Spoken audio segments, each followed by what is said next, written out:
The political strategist Roger Stone was Donald Trump's consultant during his election campaign, and he's with me in the studio now. Good morning to you. Great to be here. Thank you. A different sounding Trump. Is he a new Donald Trump? Well, he's the president now. He's not a candidate for president. I think that was reflected. The tone and the content were both excellent. It would have been easy to go in and just give a victory lap. 2 million new jobs created, record stock market, record low levels of unemployment among both African Americans and Hispanic Americans, for example. But he accomplished that, but he accomplished far more. He did not ignore his base or the core arguments that got him elected, but he presented the whole thing in a very conciliatory, uplifting manner. I thought it was very effective. I think it was also notable for how much he accomplished. There's a lot in there. It was a very substantive speech in terms of issues. He really laid it in: veterans affairs, immigration, trade. It was chock full. But the tone was so different, couldn't have been more different in a way from his inauguration speech just a year ago. Does that suggest to you that he has decided that he is now going to try to present a different Donald Trump to the nation, a different face? Well, I think like every president, he is growing into the job. One thing I noticed, you will appreciate this, is he's learned how to make the microphone come to him. He's not shouting anymore like you shout in a campaign, or if you go to his inaugural where there's where he's shouting to the crowd. So the tone was warmer. It was more.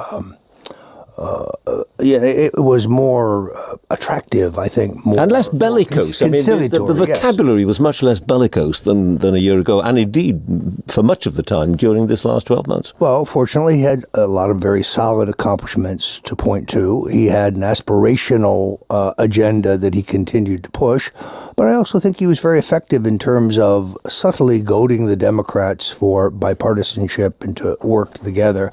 And of course, the camera pans to their scowls or their lack of applause, I don't think helps them.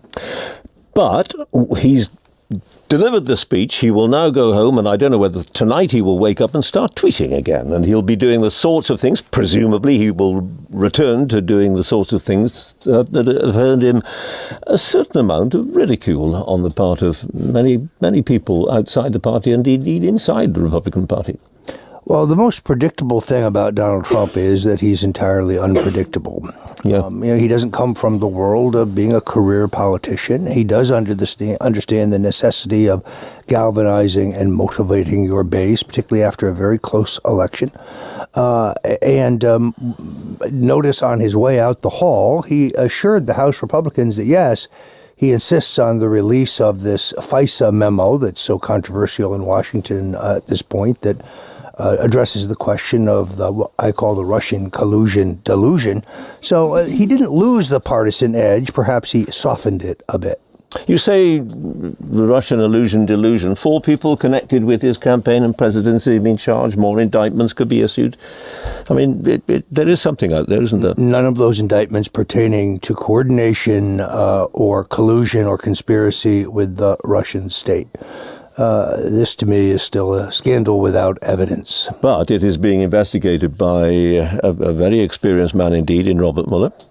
Well, except for he seems to have be refocused now on the discharge of General Flynn as a national security advisor and Mr. Comey as the FBI director to determine whether those terminations involved obstruction of justice or perjury.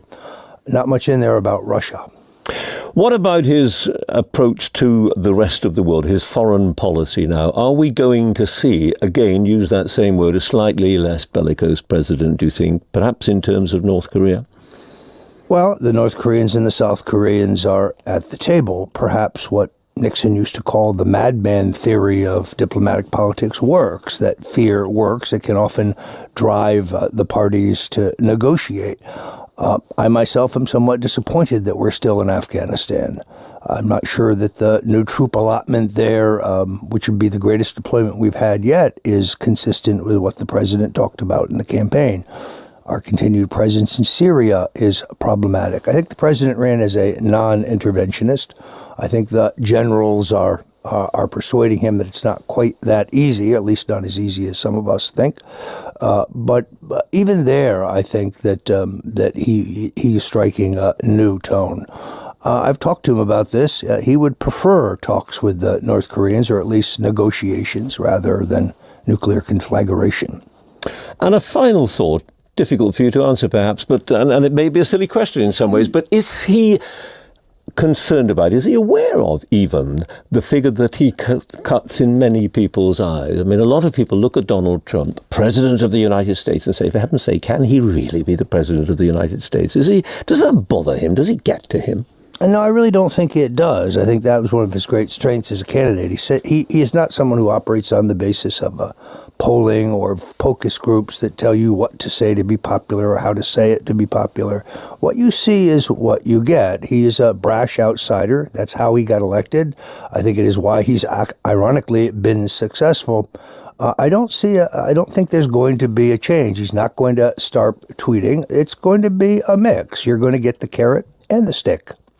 Roger Stone, thank you very much. Many thanks. We will make America great again.